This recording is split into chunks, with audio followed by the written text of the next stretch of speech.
सांगायचं नाही, परंतु इथं सांगितल्यानंतर सगळ्यांना दिसतं ना की अजित पवारांच्या पुढे प्रश्न मांडले. कुठं कचरा डेपो आहे? कोडपोटी साईडला गेलं तिथं कचरा पडायला लागला. पण ती मंजूर पाठीमागे. काय बोलता हो तुम्ही? काही माहिती नसतं, काही नसतं, कुणी पण काही सांगते. असलंय बघा, कचरा आहे का? एक मिनिट, कचरा आहे का? आता काय बोलायचं मग? कारण असताना तुमचाही वेळ घेता, माझाही वेळ घेता. असं नाही, एवढं राव जीव तोडून काम करतो, दुसऱ्या तालुक्यात केलं तर लोक डोक्यावर घेतील, बिनवरच निवडून देतील. खोटं नाही सांगत. हा, शिरूर हवेली, शिरूर हवेलीला काय या बारामतीला काय झालंय, जिथं पिकतं तिथं विकत नसतं, आयते यायला लागले. मला तर काही जण म्हणले, दादा मला फार ते आवडले, मी जाहीर सभेत उद्या बोलणार आहे. म्हणलं दादा, तहान लागल्यावर पाणी द्या हो, तुम्ही तहान लागायच्या आधीच पाणी देता, त्याची किंमतच राहिली नाही. तहान लागायच्या आधी तुम्ही पाणी देताय, रस्ता न सांगता होतोय. पिण्याच्या पाण्याच्या योजना 1000 कोटीची कामं बारामतीत चालली, न सांगता होत आहेत ना. आज 350 कोटीचा तो रस्ता, दुसरा 350, एक तालुक्यातनं असा गेला, एक तालुक्यातनं असा गेला.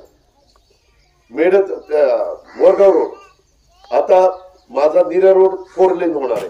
मी भाषणात सांगतो की कुणी जास्त जवळ जाऊ नका. आज एवढे रेल्वे इतके वर्ष झाली नाही. मोदी साहेबांना भेटल्यावर झटक्यात त्यांनी काम सुरू केलं. किती 25 वर्ष रेल्वे पडली होती. जाफर शरीफ पासून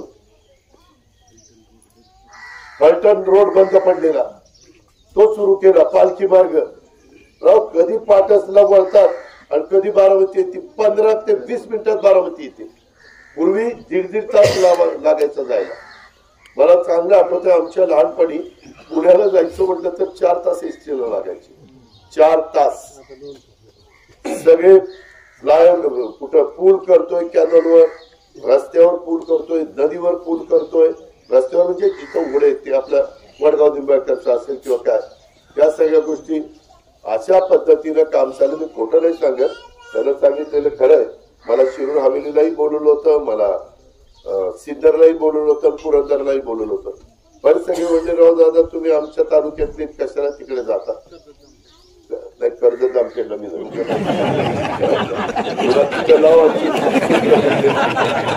मला सकाळपासून कोणी बी आलं नाही.